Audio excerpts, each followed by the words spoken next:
Have you ever spent hours scrolling through online stores only to wonder if shopping in person would have been easier? Today, we're diving into the world of online shopping versus shopping in stores. I'm Mary, and joining me is Ness.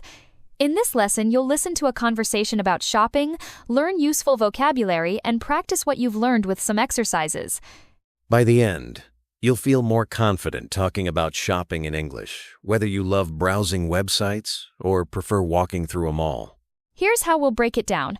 First, you'll listen to a dialogue. Then we'll explain important words and phrases. After that, you'll hear the conversation again. And finally, we'll review everything together. Let's get started and see which shopping style comes out on top.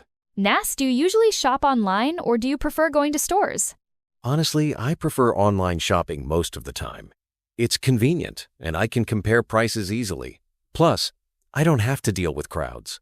I get what you mean about convenience, but I really like seeing things in person before I buy them. Sometimes photos online can be misleading. That's true. I've ordered clothes online that looked amazing in the pictures, but didn't fit me at all when they arrived.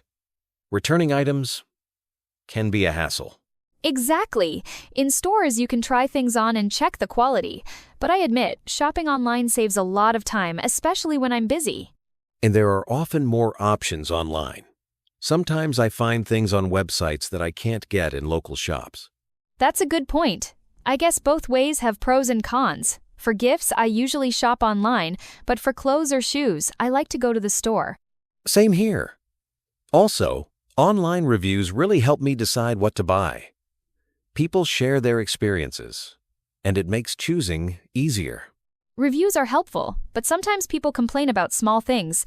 I try to read a few before I decide. So, in the end, it depends on what I need. A mix of both online and in-store shopping works best for me. Let's break down some important words and phrases from our conversation to help you understand better. First, convenient. If something is convenient, it is easy to use and saves you time or effort.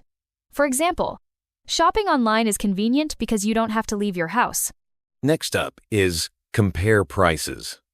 This means looking at the cost of the same or similar items in different places to find the best deal. For example, I always compare prices before I buy electronics.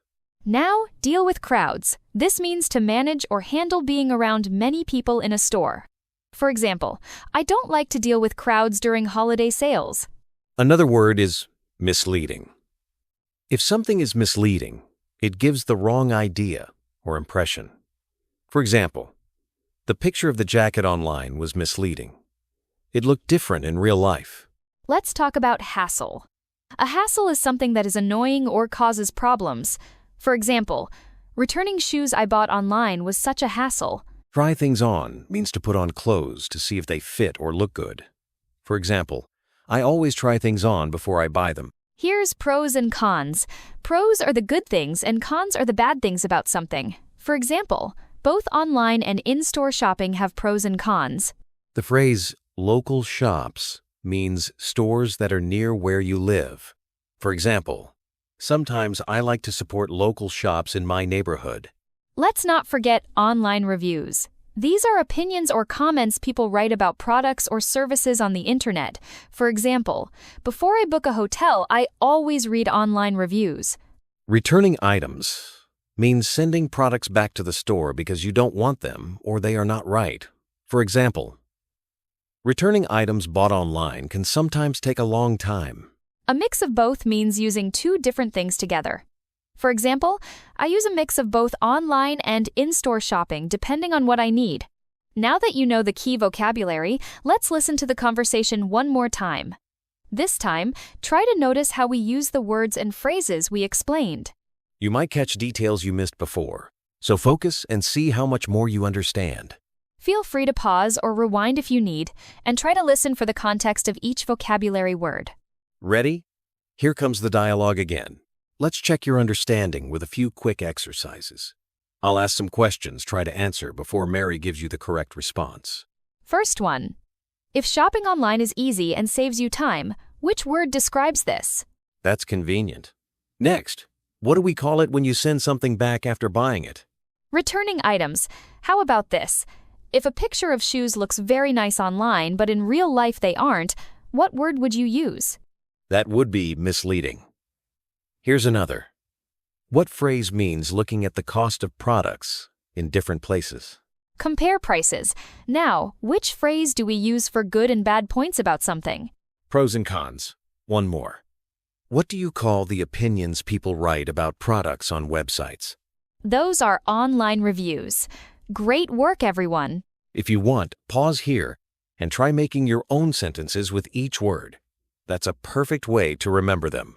Let's quickly recap today's lesson. We talked about online shopping, shopping in stores, and the important words you can use to describe both. Some key vocabulary from today. Convenient, compare prices, hassle, misleading, try things on, pros and cons, and online reviews. Remember, understanding these words will help you share your shopping experiences with others more clearly. Your next step. Choose 3 words from today's lesson and make your own example sentences with them after the show. Before you go, we'd love to hear from you. Write your own sentences using today's vocabulary in the comments below. And if you have ideas for future topics you want to practice listening with, let us know. Your feedback helps us make better lessons.